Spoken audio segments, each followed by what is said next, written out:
Good morning, सुप्रभात। स्वागत है आप सभी का। आप देख रहे न्यूज गंगा और मैं हूं आपके साथ मनीषा। वक्त हो चला है दिन भर की बड़ी और ताजा खबरों की ओर रुख करने का। शुरुआत करेंगे सुर्खियों के साथ। चीन से लेकर जापान तक इन देशों से आने वाले यात्रियों के लिए RT-PCR टेस्ट होगा जरूरी। पॉजिटिव पाए जाने पर तुरंत होंगे क्वारंटीन। संसद में मास्क और शादी में बिना मास्क के पहुंचे पीएम मोदी। आम आदमी पार्टी के सांसद संजय सिंह बोले, कई बार एक्टर को भी एक दिन में करने पड़ते हैं 2 रोल शेयर। बड़े शहरों में कोरोना का खतरा ज्यादा। मेट्रो सिटीज से आ रहे हैं 90% से ज्यादा मामले। नफरत के बाजार में प्यार की दुकान खोलने आए हैं राहुल गांधी ने कहा। चलते फिरते नाचते गाते अचानक हो रही मौतों का कोरोना से लिंक तो नहीं, ICMR करेगी जांच। BRS बीजेपी को हराने के लिए एकता जरूरी। तेलंगाना कांग्रेस में अंदरूनी कलह पर दिग्विजय सिंह ने कहा। POK हमारा है और फिर से हमारा होना चाहिए, RSS नेता इंद्रेश कुमार ने दिया बयान। राष्ट्रीय खाद्य सुरक्षा स्कीम और अंत्योदय अन्य योजना के तहत मिलने वाला अनाज अब 1 साल तक फ्री। मायावती का मास्टर प्लान तैयार। लोकसभा चुनाव 2024 के पहले निकाय चुनाव में टेस्ट करेगी बसपा। और 2024 में राहुल गांधी को बनना चाहिए PM, पवन खेड़ा ने कहा। अब खबरें विस्तार से। केंद्र सरकार ने एक बड़ा फैसला लेते हुए राष्ट्रीय खाद्य सुरक्षा स्कीम और अंत्योदय अन्य योजना के तहत मिलने वाला अनाज अब अगले 1 साल तक लोगों को मुफ्त में मिलेगा, बताया गया। चीन, अमेरिका, जापान सहित तमाम देशों में कोरोना का कहर बढ़ने के साथ ही भारत में भी खतरे की घंटी बज चुकी है। मोदी सरकार अभी से सतर्क हो चुकी है। हालांकि अभी तक कोरोना के मामलों में उछाल नहीं देखा गया है। इसी बीच एक रिपोर्ट ने डराने वाले आंकड़े पेश किए कि कोरोना की मैपिंग और रिसर्च लैब से जुड़े विशेषज्ञों के अनुसार भारत के बड़े शहरों में कोरोना तेजी से फैल रहा है। रिपोर्ट की माने तो जीनोम सीक्वेंसिंग के लिए भेजे गए मामलों में 90% से अधिक कोरोना संक्रमित मरीज मेट्रो शहरों से हैं। एक्सपर्ट्स ने कहा है कि अत्यधिक संक्रामक वेरिएंट के प्रसार को रोकने के लिए सभी शहरी और ग्रामीण क्षेत्रों में जीनोमिक सीक्वेंसिंग कराने की आवश्यकता है। चीन में कोरोना से हाहाकार मचा हुआ है। रोजाना तौर पर 3,70,00,000 से ज्यादा कोरोना के मामले दर्ज होने का दावा किया जा रहा है। वहीं चीन के स्वास्थ्य प्राधिकरण ने 1 हफ्ते के अंदर कोरोना के पीक आने की आशंका जताई है। चीन सरकार ने क्रिसमस और नए साल के कार्यक्रमों पर भी बैन लगा दिया। वहीं देर रात चीन सरकार के स्वास्थ्य प्राधिकरण ने चीन की कम्युनिस्ट पार्टी को रिपोर्ट भेजी। चीन में दिसंबर के पहले 20 दिनों में कम से कम 24 करोड़ 80 लाख लोग कोरोना के मामले दर्ज हुए। संक्रमित आबादी चीन की कुल आबादी की 18% है।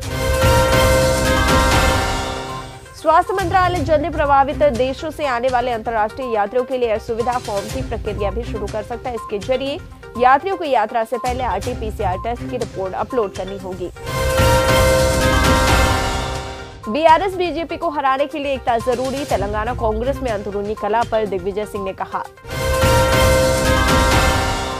राहुल गांधी की अगुवाई में दिल्ली में कांग्रेस की भारत जोड़ो यात्रा की एंट्री हो चुकी है, जिसके बाद 9 दिन का ब्रेक लिया जाएगा और 3 जनवरी से ये यात्रा फिर शुरू होगी।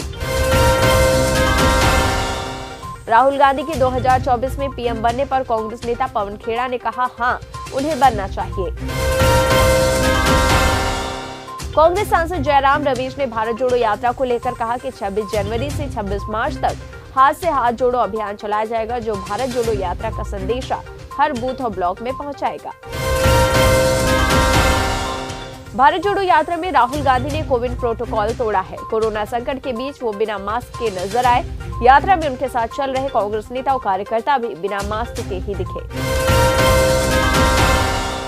क्या राहुल गांधी ने कराया है कोरोना टेस्ट? यात्रा में सुखों के संक्रमित पाए जाने पर अनुराग ठाकुर ने पूछा कि अगर देश में कोरोना का संक्रमण बढ़ता है तो उसके लिए कांग्रेस ही जिम्मेदार होगी, उसे ही जिम्मेदार ठहराया जाएगा। राहुल गांधी ने मोदी सरकार पर जमकर निशाना साधा और कहा कि कुछ लोग नफरत फैला रहे और हम यहां आपके नफरत के बाजार में प्यार की दुकान खोलने आए हैं। नए साल में नई ऊर्जा के साथ काम करने के लिए केजरीवाल जल्द ही ध्यान लगाने के लिए विपश्यना साधना करने के लिए जाने वाले हैं। विपश्यना साधना के दौरान केजरीवाल के पास न ही मोबाइल होगी, न टीवी होगा और न ही अखबार ही वो देख सकेंगे। अब राम सेतु पर संसद में बहस शुरू है। बीजेपी नेता और केंद्रीय मंत्री जितेंद्र सिंह ने एक सांसद कार्तिकेय शर्मा के सवाल का जवाब देते हुए कहा कि राम सेतु के पुख्ता सबूत नहीं है। अब संजय राउत ने इस मुद्दे को लेकर बीजेपी पर जोरदार हमला बोला। कहा, बीजेपी ने राम सेतु का प्रचार तो खूब किया था, अब इसके अस्तित्व से इनकार कर रहे, भविष्य में श्री राम के अस्तित्व से भी इनकार कर देंगे। इसके अलावा संजय राउत ने कथित नागपुर एनआईटी जमीन घोटाले में सीएम एकनाथ शिंदे को घेरने पर कहा कि ये तो अभी शिंदे फडणवीस सरकार के भ्रष्टाचार की बोहनी है। पता नहीं फडणवीस सीएम शिंदे को बचाने के लिए इतने उत्सुक क्यों हैं।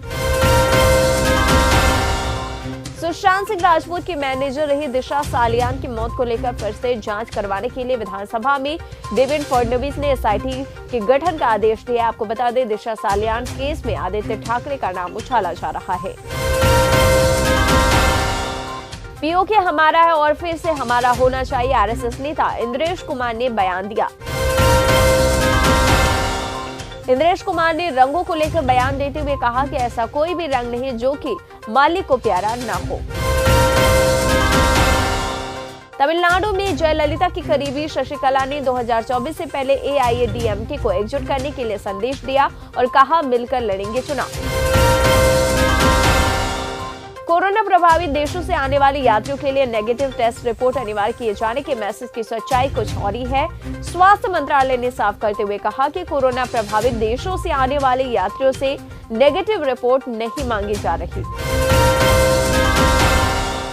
सीएम योगी आदित्यनाथ ने अफसरों को चेतावनी देते हुए फिर से कहा है कि कुछ जगहों पर धर्मस्थलों पर दोबारा लाउड स्पीकर लगाया जा रहा है, इसको बर्दाश्त नहीं किया जाएगा।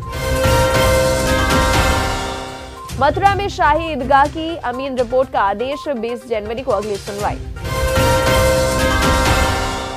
मध्य प्रदेश के उज्जैन में क्रिसमस की छुट्टियों और नए साल के दौरान प्रसिद्ध महाकालेश्वर मंदिर में भक्तों की संख्या तेजी से बढ़ने की संभावना को देखते हुए 13 दिनों तक उनके गर्भगृह में लोगों के प्रवेश पर रोक लगाने का फैसला किया गया। उत्तर प्रदेश भाजपा टीम में विधान परिषद में मनोनीत कोटे की सीटों के लिए नामों पर मंथन कर लिया गया है। मनोनीत कोटे की 6 सीटों के लिए 22 नामों पर चर्चा हुई है। जल्द ही दिल्ली में इस नामों को लेकर एक बैठक होगी।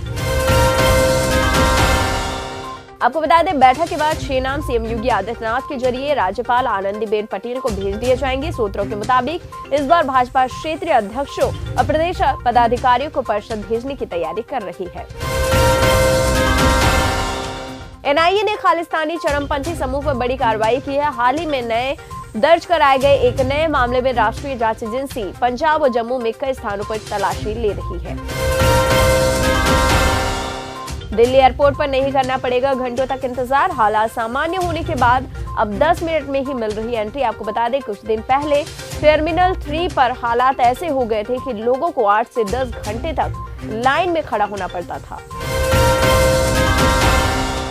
कोरोना वायरस संक्रमण के बढ़ते मामलों के बीच ओडिशा सरकार ने गाइडलाइन जारी की है। मास्क लगाएं, सोशल डिस्टेंसिंग का पालन करें। 400 रुपए की चाय पिलाने का आरोप लगाकर मुश्किल में जीतू पटवारी। नरोत्तम मिश्रा ने कहा उन्हें नहीं छोड़ेंगे। साथ ही कहा कि पटवारी के खिलाफ विधानसभा की समिति में शिकायत की जाएगी।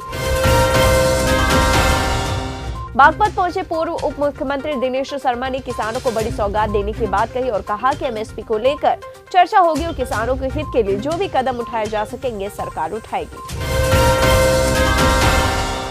कांग्रेस के वरिष्ठ नेता दिग्विजय सिंह ने तेलंगाना में पार्टी नेताओं से कहा कि वो पार्टी मंचों पर अपने विचार रखें। सिंह ने कहा और इस बात पर जोर दिया कि आरोप प्रत्यारोप लगाने के लिए कोई जरूरत नहीं। उधर लोन फ्रॉड केस में सीबीआई ने बड़ी कार्रवाई करते हुए आईसीआईसीआई की पूर्व सीईओ चंदा कोचर और उनके पति दीपक कोचर को गिरफ्तार कर लिया। झारखंड के मुख्यमंत्री हेमंत सोरेन ने बीजेपी और केंद्र सरकार पर एक बार फिर से जमकर निशाना साधा और कहा कि ये लोग अब महंगाई पर नहीं बोलते। 400 रुपए वाली गैस 1200 में हो गई है। 5 रुपए का प्लेटफॉर्म टिकट 50 रुपए में मिल रहा है। श्रद्धा मर्डर केस में फॉरेंसिक साइंस लेबोरेटरी ने नार्को और पॉलीग्राफ की रिपोर्ट दिल्ली पुलिस को सौंप दी है। नार्को टेस्ट में कई बड़े खुलासे हुए। वहीं आफ्ताब पूनावाला ने कबूल किया है कि उसी ने श्रद्धा की हत्या की। इन सब के अलावा केंद्र सरकार ने कैबिनेट की बैठक में वन रैंक वन पेंशन यानी OROP योजना के रिवीजन को मंजूरी दे दी है। इससे करीब 25 लाख मिलिट्री पेंशन को फायदा होगा। उत्तर प्रदेश में CA NRC के खिलाफ दंगा के मामले में पहली सजा का ऐलान हुआ। एक्ट के क्लेम्स ट्रिब्यूनल के मेरठ डिवीजन ने 86 लोगों को सार्वजनिक रूप से नुकसान पहुंचाने के मामले में दंडित किया है। तेलंगाना की राजधानी हैदराबाद में एक सनसनीखेज घटना सामने आई, जिसमें अचानक से सड़क फट जाती है, जिसके बाद कई गाड़ियां और ठेले उसमें धंस जाते हैं। घटना में कुछ लोग मामूली रूप से चोटिल भी हो जाते हैं, लेकिन किसी को गंभीर चोट नहीं आई। यूपी के निकाय चुनाव के जरिए बहुजन समाज पार्टी अपने मास्टर प्लान को जमीन पर उतारने की तैयारी कर रही है। बसपा प्रमुख मायावती ने अपने प्लान को अंतिम रूप दे दिया है। दलित, अति पिछड़ा और मुसलमानों के गठजोड़ को जमीन पर उतारने की कवायद है। 2024 और 25 के चुनाव की तैयारी में जुट चुकी है आरजेडी। जगदानंद सिंह ने कहा कि आगामी लोकसभा और विधानसभा चुनाव की तैयारी अब शुरू हो गई है। प्रत्येक विधायक को बेहतर प्रदर्शन के लिए बूथ स्तर पर संगठन को मजबूत करने का जिम्मा सौंपा गया है। बस्ती में सामुदायिक शौचालय के एक टॉयलेट रूम में 2 सीट लगाने के मामले में पूर्व ग्राम सचिव नीरज और वर्तमान सचिव पूनम श्रीवास्तव को सस्पेंड कर दिया गया है। कड़ाके की ठंड का सामना कर रहे लोगों को जल्द ही से कुछ राहत मिल सकती है। एक के बाद एक 2 पश्चिमी विक्षोभ उत्तर भारत में एंट्री कर रहे हैं, जिससे मौसम का पारा थोड़ा बढ़ने की उम्मीद जताई जा रही है। उधर कश्मीर घाटी में 0 से नीचे कई डिग्री पारा चला गया है। आपको बता दें, श्रीनगर में बीते दिनों 5 डिग्री से नीचे पारा लुढ़क गया, जबकि लेह में -13 डिग्री सेल्सियस न्यूनतम तापमान दर्ज किया गया। उधर IPL 2023 के लिए कोची में खिलाड़ियों की नीलामी में फ्रेंचाइजियों ने जमकर पैसा लुटाया। इस नीलामी में 80 खिलाड़ियों को खरीदा गया, जिसमें 29 विदेशी खिलाड़ी शामिल रहे। चलते फिरते, नाचते गाते अचानक ही हो रही मौतों का कोरोना से लिंक तो नहीं क्या? अब Indian council of medical research यानी ICMR ने इन सवालों का जवाब ढूंढने के लिए स्टडी शुरू कर दी है।